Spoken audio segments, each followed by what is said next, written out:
É com grande alegria e expectativa que lhe apresento o volume 3 de Mensagens Escolhidas de Ellen Goldwhite. Caso goste deste conteúdo, não esqueça de deixar seu like. Ao compartilhar este precioso volume com outros, você estende o convite para que mais almas possam ser tocadas e transformadas pela mensagem de esperança e amor que ele contém. Que esta mensagem fortaleça sua fé, renove suas esperanças e inspire-o a viver uma vida conforme a vontade de Deus. Boa audição. Mensagens Escolhidas, volume 3, capítulo 16. Ampliando a apresentação do grande conflito. Preparando o manuscrito para Spirit of Prophecy, volume 4, o precursor de O Grande Conflito. Sentimentos enquanto escrevia, 19 de fevereiro de 1884. Escrevo de 15 a 20 páginas cada dia. São agora 11 horas, e escrevi 14 páginas do manuscrito para o volume 4, além de 7 páginas de cartas para diversos indivíduos. Sinto-me continuamente grata a Deus por sua compassiva bondade. Ao escrever em meu livro, sinto-me intensamente comovida. Quero vê-lo sair o mais depressa possível, pois nosso povo necessita tanto dele. Pretendo terminá-lo no mês que vem, caso o Senhor me conceda saúde como tem feito. Tem-me sido impossível dormir por noites, pensando nas importantes coisas que irão ocorrer. 3 horas, por vezes 5, é o máximo de sono que obtenho. Meu espírito está tão profundamente agitado que não posso repousar. Sinto que preciso escrever e sem delongas. Grandes coisas se acham à nossa frente e precisamos despertar o povo de sua indiferença, a fim de que se prepare para aquele dia. Coisas que são eternas se avolumam à minha vista dia e noite. As coisas temporais se desvanecem a meus olhos. Não devemos agora rejeitar a nossa confiança, mas ter firme certeza, mais firme do que jamais no passado. Até aqui nos ajudou o Senhor e nos ajudará até o fim. Olharemos para as monumentais colunas, reminiscências do que o Senhor tem feito por nós, para confortar-nos e para nos livrar da mão do destruidor. A história revelada em visões de tempos em tempos. Mediante a iluminação do Espírito Santo, as cenas do prolongado conflito entre o bem e o mal foram patenteadas à autora destas páginas. De quando em quando me foi permitido contemplar a operação nas diversas épocas do grande conflito entre Cristo, o príncipe da vida, o autor de nossa salvação, e Satanás, o príncipe do mal, o autor do pecado, o primeiro transgressor da santa lei de Deus. Visões do passado e do futuro enquanto escrevia. Quando estou usando minha pena, são-me dadas maravilhosas representações do passado, presente e futuro. A história da reforma apresentada em visão. O estandarte do chefe da sinagoga de Satanás foi erguido bem alto, e o erro aparentemente marchou em triunfo, e os reformadores, por meio da graça que lhes foi dada por Deus, travaram bem-sucedida peleja contra os exércitos das trevas. Foram-me apresentados acontecimentos na história dos reformadores. Sei que o Senhor Jesus e seus anjos observaram com intenso interesse a batalha contra o poder de Satanás, o qual juntou seus exércitos com homens maus, a fim de extinguir a luz divina, o fogo do reino de Deus. Por amor a Cristo, eles sofreram escárnio e risão e o ódio de homens que não conheciam a Deus. Foram difamados e perseguidos até a morte, porque não queriam renunciar à sua fé.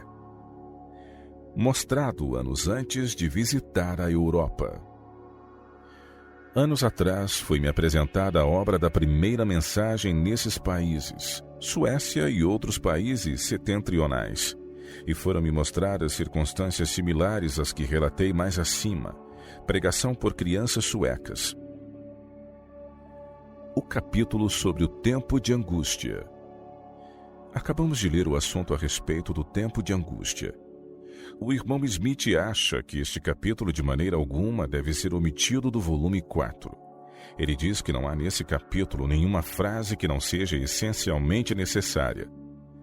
Parece que isto causou profunda impressão na mente dele, e achei que devia escrever a respeito deste assunto. Eu li, e ele contém mesmo um poder sensacional. Não vejo coisa alguma que o exclua do livro para vendagem geral entre os descrentes. A edição de 1888 de O Grande Conflito. Começa o trabalho da ampliação de O Grande Conflito. Basileia, Suíça, 11 de junho de 1886. Penso que desejais ouvir alguns pormenores a respeito de nossa família. Somos agora em número de 10. G. C. W. White, Maria e ela vão bem. Sarah McIntyre está bem e tão ocupada como pode estar, tomando nota de cartas ditadas e escrevendo-as à máquina. A saúde de Mariana Davis vai mais ou menos como habitualmente. Ela está trabalhando no volume 4, O Grande Conflito. Ordenado que descrevesse cenas do passado e do futuro. À medida que o Espírito de Deus me ia revelando à mente as grandes verdades de sua palavra, as cenas do passado e do futuro, era-me ordenado tornar conhecido a outros o que assim fora revelado, delineando a história do conflito nas eras passadas e especialmente apresentando-a de tal maneira a lançar luz sobre a luta do futuro, em rápida aproximação. Na prossecução deste propósito, esforcei-me por selecionar e agrupar fatos da história da Igreja de tal maneira a esboçar o desdobramento das grandes verdades probantes que em diferentes períodos foram dadas ao mundo, as quais provocaram a ira de Satanás e a inimizade de uma Igreja que ama o mundo, verdades que têm sido mantidas pelo testemunho dos que não amaram suas vidas até a morte. Cenas apresentadas de novo enquanto ela escrevia. Enquanto escrevia o manuscrito de O Grande Conflito, frequentemente estive ciente da presença dos anjos de Deus. E muitas vezes as cenas sobre as quais estava escrevendo me foram de novo apresentadas em visões da noite, de modo que fossem recentes e vívidas em minha mente. Cenas do segundo advento de Cristo. O firmamento abria-se e fechava-se, e estava em comoção. As montanhas oscilavam como uma cana ao vento, e lançavam rochas escabrosas por todo o redor. O mar fervia como uma panela, e atirava de si pedras sobre o solo. E ao dizer Deus o dia e a hora da vinda de Jesus, e pronunciar o concerto eterno a seu povo, dizia uma sentença e depois fazia uma pausa, enquanto as palavras rolavam através da terra. Não tenho o mais leve conhecimento quanto ao tempo anunciado pela voz de Deus. Ouvi a hora proclamada, mas não tinha lembrança alguma daquela hora depois que saí da visão. Cenas de tal emoção e solene interesse passaram por mim de maneira que linguagem alguma é capaz de descrever. Foi tudo viva realidade para mim, pois logo a seguir a ela apareceu a grande nuvem branca, sobre a qual estava assentado o Filho do Homem. Ler as provas. Último trabalho no livro. Acabei de ler o manuscrito dos 3 últimos capítulos. Não posso ver senão que tudo está certo e é do mais intenso e emocionante interesse. Estou contente por me haver enviado estas páginas e desejo que o livro, precisamente o primeiro a sair do prelo, também me seja enviado. Sábado passado foi um tempo impressionante e solene. Falei sobre algumas das próprias cenas descritas nestes últimos capítulos e houve profundo sentimento na reunião. Medidas tomadas para torná-lo melhor. Na preparação deste livro, foram empregados obreiros competentes e investiu-se muito dinheiro para que o volume pudesse ser apresentado ao mundo na melhor forma possível. O Senhor impressionou-me a escrever este livro, para que sem delongas pudesse ser difundido em todas as partes do mundo, pois as advertências que contém são necessárias para preparar um povo que permaneça em pé no dia do Senhor. Experiência de Ellen White enquanto escrevia O Grande Conflito.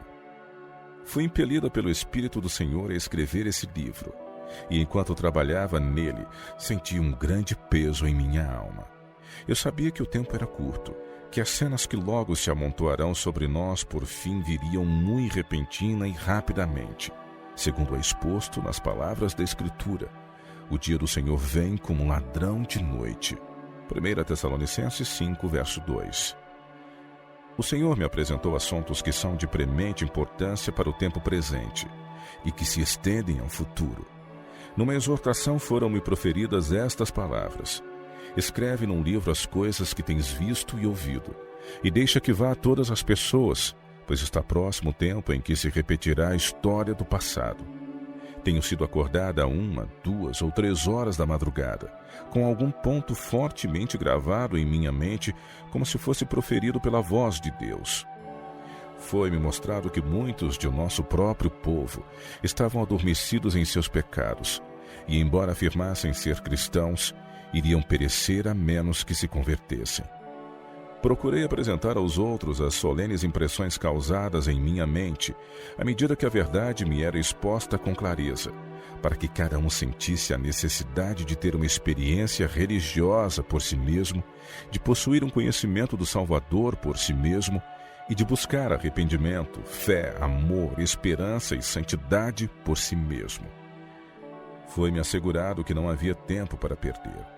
Os apelos e as advertências precisam ser dados. Nossas igrejas precisam ser despertadas, precisam ser instruídas, para que deem a advertência a todos aqueles que puderem atingir, declarando que vem a espada e que a ira do Senhor sobre o mundo devasso não será adiada por muito tempo. Foi-me mostrado que muitos atenderiam à advertência. Seu espírito estaria preparado para discernir as próprias coisas que ela lhes indicava. Foi-me mostrado que grande parte de meu tempo fora ocupado em falar ao povo, quando era essencial que eu me dedicasse a escrever os importantes assuntos para o volume 4, que a advertência precisava ir aonde o mensageiro vivo não podia dirigir-se e que ela chamaria a atenção de muitos para os importantes acontecimentos que ocorrerão nas cenas finais da história deste mundo.